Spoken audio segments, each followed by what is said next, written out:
নমস্কার। রম্য গল্পমালায় সকল শ্রোতা বন্ধুদের জানাই স্বাগত। আপনাদের সাথে আমি রম্য মাইতি। আজ পরিবেশন করতে চলেছি প্রখ্যাত কবি সুভাষ মুখোপাধ্যায়ের লেখা একটি ভিন্ন স্বাদের কবিতা মেজাজ। ছবি সংগৃহীত। কবিতা পাঠে আমি রম্য মাইতি। আজকের কবিতা মেজাজ। থলির ভেতর হাত ঢেকে শাশুড়ি বিড় বিড় করে মালা জপছেন। বউ গটগট গটগট করে হেঁটে গেল। আওয়াজটা বেয়াড়া, রোজকার 8 পৌড়ে নয়, যেন বাড়িতে ফেরিওয়ালা ডেকে শখ করে নতুন কেনা হয়েছে।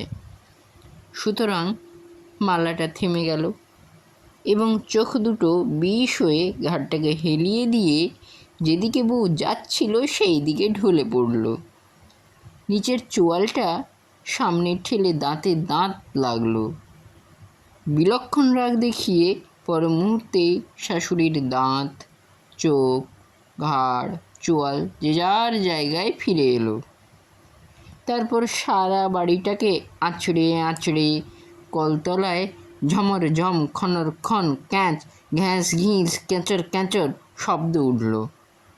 বাসনগুলো কোনোদিন তো এত ঝাঁঝ দেখায় না, বড় তেল হয়েছে।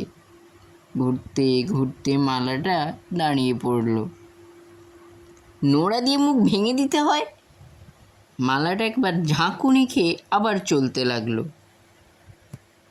নাকে অস্ফুট শব্দ করে থলির ভেতর 5টা আঙুল হঠাৎ মালাটার গলা টিপে ধরল। মিনিষের আক্কেলও বলিহারি, কোত্থেকে কালো অলক্ষণে পায়ে খুরওয়ালা ধিঙ্গি মেয়ে ধরে এনে ছেলেটার গলায় ঝুলিয়ে দিয়ে চলে গেল। কেন, বাংলাদেশে ফর্সা মেয়ে ছিল না? বাবা অবশ্য দিয়েছিল থুয়েছিল। হ্যাঁ, দিয়েছিল, গলায় রসুড়ি দিয়ে আদায় করা হয়েছিল না?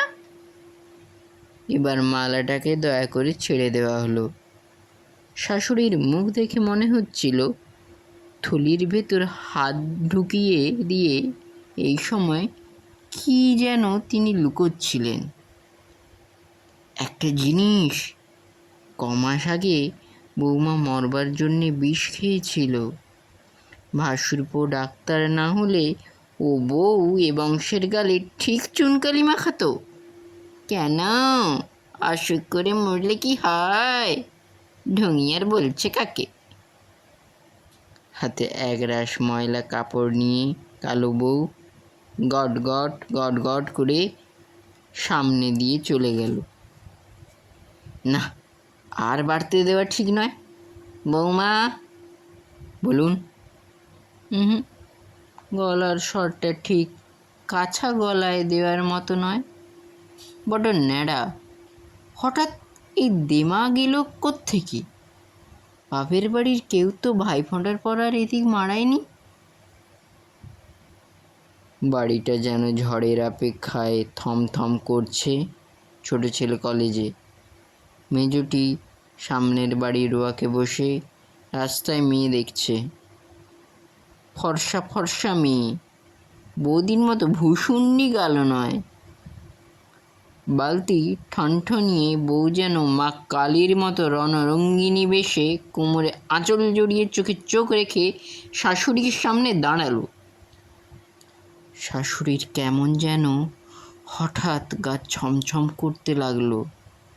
তাড়াতাড়ি থলির মধ্যে হাতটা লুকিয়ে ফেলে চোখ নামিয়ে বললেন, আচ্ছা থাক, এখন যাও। বউ মাথা উঁচু করে গট গট গট গট করে চলে গেল। তারপর একা একা পা ছড়িয়ে বসে মোটা চশমায় কাঁথা সেলাই করতে করতে শাশুড়ি এ ফোঁড় ও ফোঁড় হয়ে ভাবতে লাগলেন, বউ হঠাৎ কেন বিগড়ে গেল, তার একটা তদন্ত হওয়া দরকার। তারপর দরজা দেবার পর রাত্রে বড় ছেলের ঘরে আড়ি পেতে এই কথা কানে এলো। বউ বলছে, একটা সুখবর আছে। পরের কথাগুলো এত আস্তে যে শোনা গেল না। খানিক পরে চকাস চকাস শব্দ। মা হয়ে আর দাঁড়াতে লজ্জা করছিল, কিন্তু তদন্তটা শেষ হওয়া দরকার। বউয়ের গলা। মা কান খাড়া করলেন।